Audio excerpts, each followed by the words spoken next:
Hi, welcome to my podcast, Becoming a Cut Flower Grower. I'm your host, Lydia, and I'm here to share my year of growing and selling cut flowers.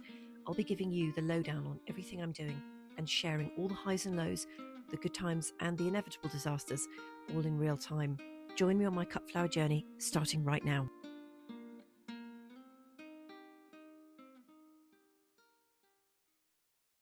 Hello and welcome to the latest episode. We're into September. How has that even happened? No idea. And it's raining, which I shouldn't complain about because we desperately needed the rain. But oh my goodness, we've had so much and the showers are so heavy. And it's incredibly slippy up on the plot. Not so much actually where the flowers are, but where the chickens are is not particularly pleasant. So I've got lots of things to tell you about.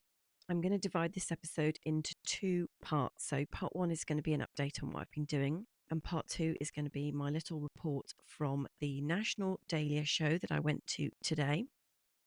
And I may put some music in between the two parts, but I don't want you to think that it's the music that normally happens at the end of the episode. So you switch off. Like, please don't do that. There is going to be a part two.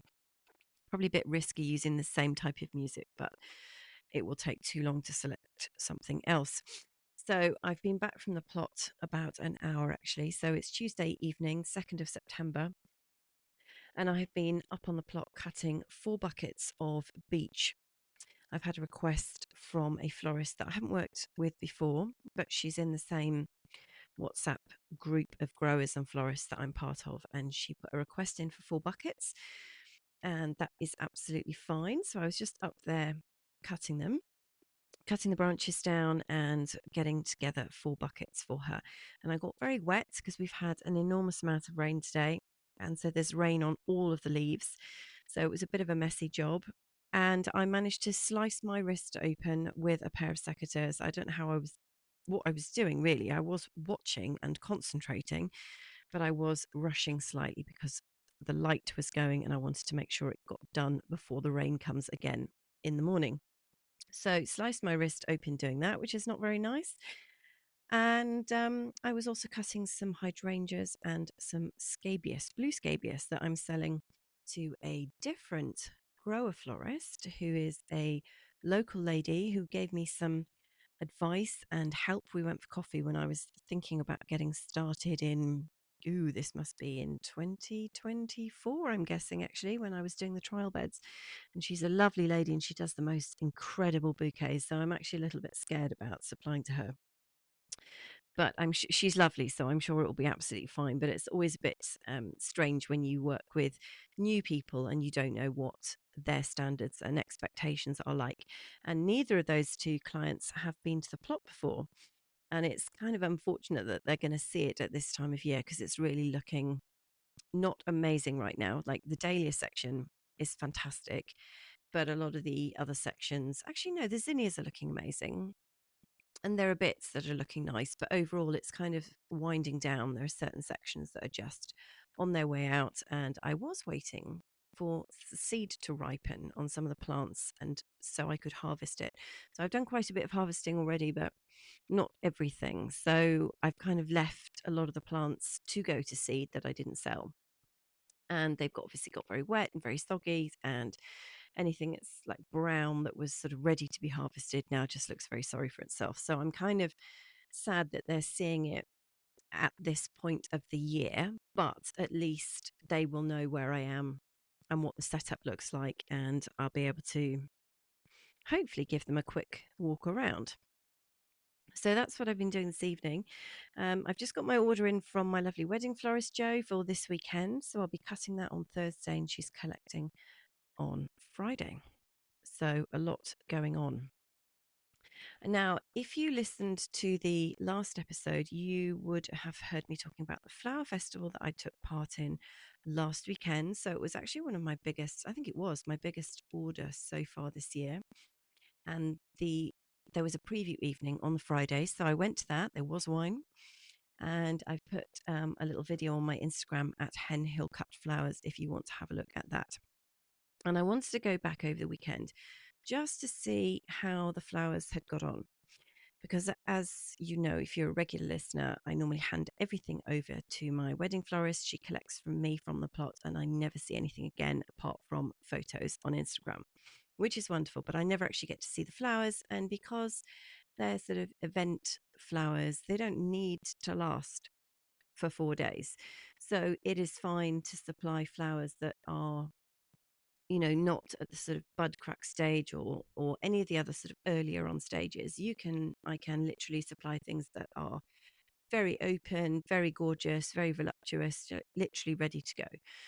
And my florist trusts me now. Well, she hasn't said anything to the contrary, actually. I know she would say. So that I don't need to supply things that are that have to wait a few days before they get used. They get collected and then they go to the event the next day. And then it doesn't matter what happens to them 2 or 3 days later because, the wedding's over. So I thought it would be interesting to actually go and see my flowers again on Sunday and just see what's made it and what hasn't. And overall, everything was absolutely fine. I didn't need to worry. I was worried, obviously. What's it all going to look like? How many of the dahlias have shattered? What happened to the rudbeckia? That kind of thing. But overall, it was absolutely fine. And I took a walk around, and the the heleniums actually looked really sad when they got collected on Thursday, and they still looked pretty sad, but they hadn't got any worse. They just looked sad. Um, and nearly everything looked the same. Three of the just married dahlias, which is those crazy pink and yellow combination ones, they had just completely shattered and they'd been removed and replaced with some others. But the very dark red wine coloured dahlia, which I must look up the name for that, I can't think what it is, they were absolutely fine and they look gorgeous. So, yeah, overall, I was absolutely thrilled with that. And I met the festival organizer again and had a nice chat with her. And they'd had quite a difficult time, actually, the volunteers topping up the watering because, dahlias drink an awful lot of water. And in fact, all of the plants had, which I was a little bit surprised about because the venue was a church, and churches, by their very nature, are lovely and cool. And so I was surprised that the plants had drunk so much, but I don't know anything about looking after large arrangements. So I had no idea really the volumes of water that these plants get through. And the ladies were saying that actually refilling all the tiny bud vases and the tiny, like, what do you call them? Almost like test tubes, like the really small sort of teardrop shaped installations was actually really, really challenging. So it was also challenging filling up all the glass vases that were the mechanics for the larger, sort of more traditional displays, which I hadn't really thought about that actually, because one of the whole ethos of the festival was that the flowers had to be arranged with sustainable mechanics. So there was no oasis, no foam, no agri wall, nothing like that. It had to be just vases or chicken wire or something that the organizer was telling me called a flower guppy, which is some kind of very odd, it's like plastic chicken wire, chicken mesh, which I wasn't sure why that would be acceptable because it's plastic and the plastic actually sits inside the water in the same way that the chicken wire would. But I think because it's reusable many, many, many times, the idea is that you kind of overlook the fact that it's made of plastic and you just go with the fact that you can reuse it. So it's not single use plastic. So depends what your politics are on that one, I guess. But so anyway, yes, so there were lots of challenges, just keeping everything going. But overall, I was very happy. And I met an amazing lady there. So I went to go and see the flowers and I spent about an hour talking to this incredible woman who was manning the door and doing the tickets and everything. And we just got chatting. And before you know it, an hour had gone by and we covered like so much ground. It was amazing. And I love it when that happens. When you meet somebody and you just vibe off them and you just think, this is my kind of person. Lovely, lovely lady. And we're connected on Instagram now, which is awesome. So I hope I will get to see her again sometime. She was just like a ray of sunshine. Wonderful. And then on Sunday, I mean, it's just been a flowers weekend, this has. We had the High Wycombe Dahlia show, which is in a village hall. And I went up because I wanted to have a look. I was actually thinking about entering, and then I backed out at the last minute. And I shouldn't have been such a chicken. Like, the thing about these dahlia shows is that it's really quite an intense process, and you get the schedule and everything. And I have got a guide because I'm a member of the National Dahlia Society in the UK. I've got a guide with like all the rules and the measurements and how things should be and everything. But there's so much to it. And I had the schedule and I was like, I could enter this class and I could do this. And I had got some stems cut. And then I just had a bit of a wobble. And the dahlias that I've been given from my mentor, Richard Bailey, are fimbriated, which means that they are kind of like a class all of their own. They don't sit inside any other classes. And when I was going through the schedule in the novice section, there wasn't a class for the fimbriated. There was only sort of like large, medium, and small ones. And so I thought, okay, well, I don't have anything in the novice class. I'd have to put the fimbriated in the proper fimbriated class with all of the pros. And I just thought, I'm not sure I'm ready to do that. I mean, how ridiculous. How ridiculous. I don't know where my courage went to. But so I didn't enter, but I thought I'll go and see how Richard gets on. So I went up on Sunday afternoon and it was absolutely honking with rain. I mean, proper heavy rain and water washing across the roads, and it was just horrible. You got soaked. And it was fascinating. It's very interesting to see what these shows are like. They are, as I said, they're very intense, and the exhibitors take it very seriously. Like, it's a big deal. The quality is excellent. I mean, it's just astonishing how amazing the quality is. And it's also wonderful to see all the different varieties, because I'm most used to seeing what Richard grows, and he's 90% fimbriated dahlias. So to go and see all the others is quite an eye opener. And I took far too many photographs, and I was going around thinking, I wonder if my wedding florist would like this. I wonder if my wedding florist would like that. I wonder if I could just buy that one and then try and sell it to my wedding florist. I was thinking maybe this one's too big for bouquets, but it would do for arrangements or events, or like, my mind was just off on a whole other level. So I come back all very inspired and very excited. And Richard was the only entrant in the fimbriated dahlias class. So if I'd actually been brave and put my big girl pants on, I could have put mine in. And unless I'd been disqualified for some reason, I'd have come second to Richard. So I should have been brave and just done it and had a practice. But the thing about it is, and I'm not knocking anyone that does it or anything, but it's like such a world of its own. There are all these sort of, well, there are thousands of rules, but there are sort of ways of doing things. And the whole industry, they make it seem incredibly complicated. And then for new people, it seems almost too intimidating to get into it. You just think, I can't possibly do all of these things and get it right. It's not just like the growing, it's not even like the looking after the things, which I've been doing since Christmas. The dahlias, I mean, the tubers, and all the growing stages that you go through, but it's harvesting them at the absolute best possible time. And you can only work with what is ready. I mean, there is a whole other section on tweaking them all and disbudding at all the right times so that you get the blooms flowering for the shows, which is what the pros do. And obviously what I don't do, because I'm trying to cut and sell as many as possible to florists. But there's all these harvesting techniques, and then there's all the ways that you transport them in the vehicles. And let me tell you, that is a whole other thing, right? And then there's the way that you stage them, and it all has to be done in a particular way, and presenting the stems, cutting the bits off, adding the foliage back in. Are they at the right height sticking out the vase? Are they at the right angle? Are they facing the right way? Are all the petals perfect?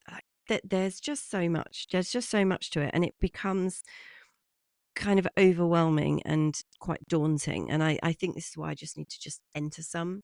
And even if I get disqualified, or I don't even get a certificate, it doesn't matter, just to actually break through it.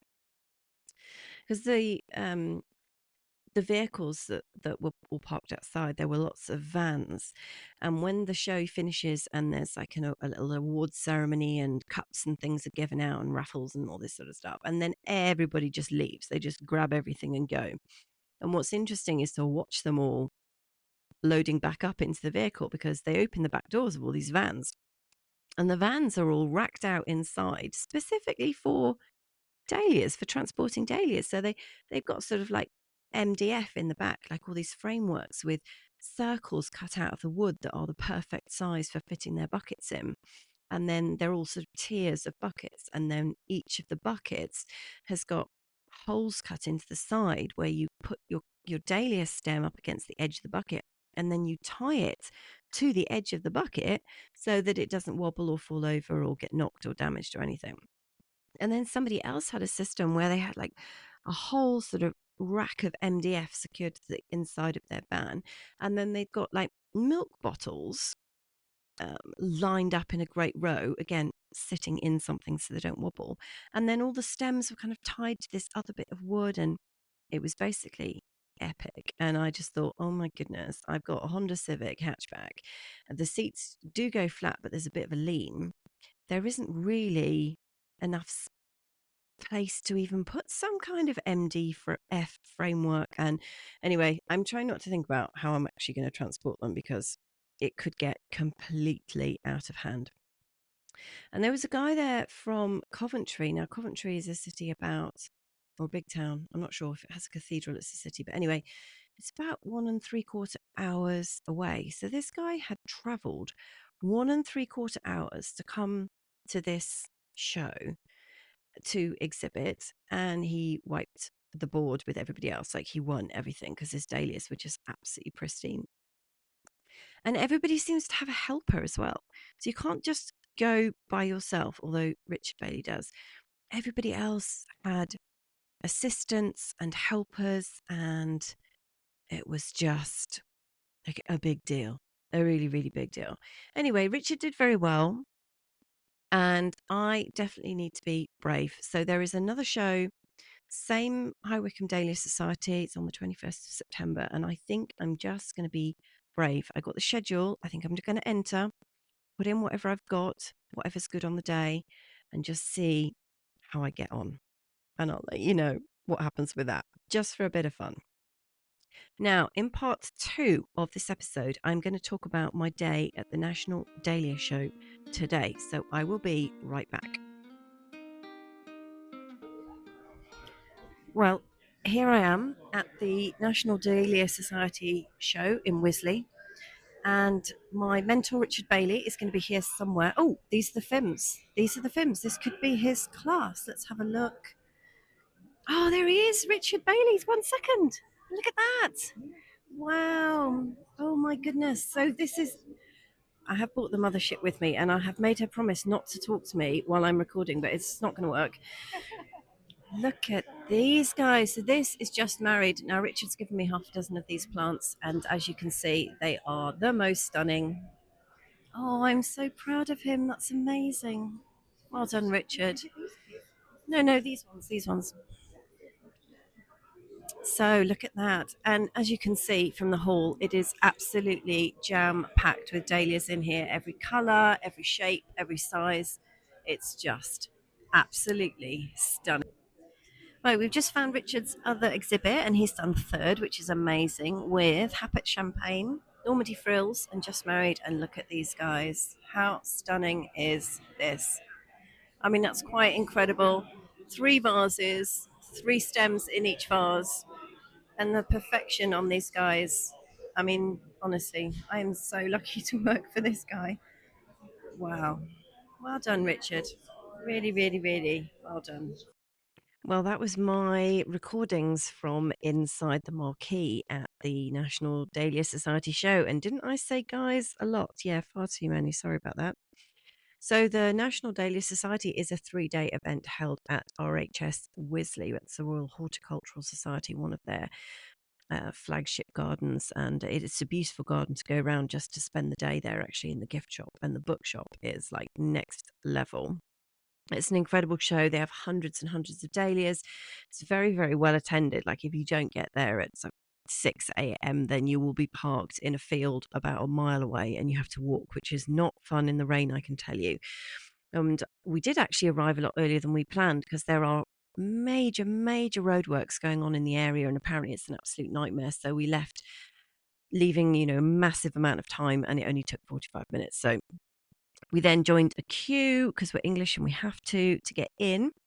And I think I was the only person recording like audio and video, which I wanted to do for this podcast. And I've also put a video on the Instagram as well. And I think I was the only one. So I looked a bit sad doing it, but I'm glad I did it. And it wasn't as busy as I have seen it in previous years. And that could just be because the weather is absolutely appalling. And also maybe just the numbers seem to be just tailing off a little bit at these shows. I don't know whether it's just the exhibitors are getting older and there's not enough people coming in because it's just very, very intimidating. But Richard Bailey, my mentor, did really well in his classes, really, really well in very difficult circumstances. And I was very, very proud of him. So I learnt a couple of things today, which I'm going to share with you. So there are no size restrictions when it comes to exhibiting the fimbriated and the water lily dahlias, which I think is going to be my niche, because for when you exhibit dahlias, there are these sort of all these size restrictions. So they have to be smaller than X number of millimeters. And the society produces these rings, which are sort of made out of like cardboard, which are the judges will basically try and force your dahlia through this ring of cardboard to make sure that it's not oversized. And if it is oversized, you get disqualified from the competition. But the Fims and the water lilies, no size restrictions. So I think that is brilliant. That is probably for me. I found a couple of varieties that I think would be absolutely beautiful for my wedding florist. So I'm going to show her a photo and see what she thinks. There was one I saw today called Bracken Ballerina, which was just like the most divine shade of wedding pink you could ever imagine. The other thing I learned, that even the pros have dahlias that shutter and all the petals fall out. Now, this surprised me because I thought this was just something that was happening to me because I don't have a clue what I'm doing. But it turns out if you're a professional, you can take your dahlias to a show and they will drop all their petals the minute your back is turned. So I got through the door as soon as it opened after judging, and there were a lot of petals on the tables. There was a gorgeous little class called what was it called? It's picture frame class, I'm calling it, but it's basically like in the floral display classes. It's called the Dahlia Picture Frame Challenge, and you get given an 8-inch by 6-inch frame, a photo frame with like a black velvet background, and you basically poke your dahlia through the black velvet, and the stem sits in a test tube at the back. And basically, there's just all these photo frames of like one dahlia bloom. And it was really striking and really, really very pretty. And Richard entered, actually. He came third, which was great because it was a class of 12. So lots and lots of competition. And it just looked really amazing because one of the things I found today that is quite not overwhelming, it's the wrong word. It's like sensory overload when you go into the Dahlia Marquee. Not from a sort of scent perspective. I imagine if you did like a lily one or a rose one, it would just be mental. But visually, there's just an awful lot going on. And when you're looking at the exhibits, you're not just looking at the blooms, and there are all these different varieties, colors and shapes and sizes, but you're also looking at the stems and the foliage and the staging and the vases. And there's just a lot. So I love the picture frame class. I thought that was really cute because you're literally just focused on the bloom. Absolutely nothing else. And the floral arrangement classes were lovely. There were a couple of those where people just put a whole load of dahlias together. No foliage, it was just stems. And they were stunning, really, really stunning. Some of the classes have like vast numbers of dahlias in them. So I was looking at one, and you had to enter 9 vases, and each vase had to have 6 dahlia stems in it. And you had to have 6 different cultivars across those 9 vases, which is a vast amount of dahlias to have to produce and get them all perfect and all matching on the day. I mean, it's just epic. I also realized I want to grow giants. Like, these are some of my favorite. and I wouldn't be able to sell them, I don't think. They're just humongous. Like, they're the size of a football. Massive, great big frilly things. And I imagine the potential for things to go wrong with those is absolutely vast. And if there was even a hint of a bit of rain or mist, there'd be carnage and all the petals would be destroyed. But I'm going to have a go with one of those next year because they're just absolutely ridiculous, and they'd probably need about 6 road pins just to hold each stake up.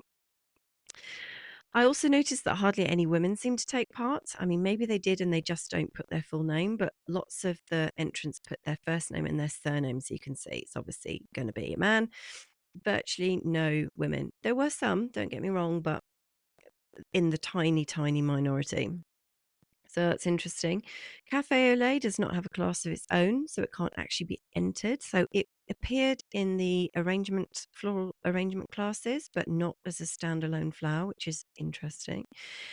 And also the logistics for the setup, Richard was telling me about this, absolutely epic. There are so many rules and restrictions about how close you can park your car or your van in order to unload and reload, and how long you're actually allowed to stay in there dropping things off, and what times you can arrive and when you have to be gone by, and where you have to park your car, and the toing and froing in that, and all the bits of kit that you need. I mean, it was just epic. And then I guess all the exhibitors had to manage with the logistics of the rain this year as well. So unloading, trying to keep everything dry. I don't know how they do it. I really don't. It's like, it's a commitment. It really, really is. Anyway, it was a wonderful, wonderful day. And on the subject of rain, we're going to have a load of rain over the next few days, which is going to create absolute havoc with work and with flowers and everything else going on. So I don't know how that's going to pan out, but I hope you have a great week. And I very much hope that you will come back and join me on Friday for the next episode. So all the very best, and hopefully catch you on Friday.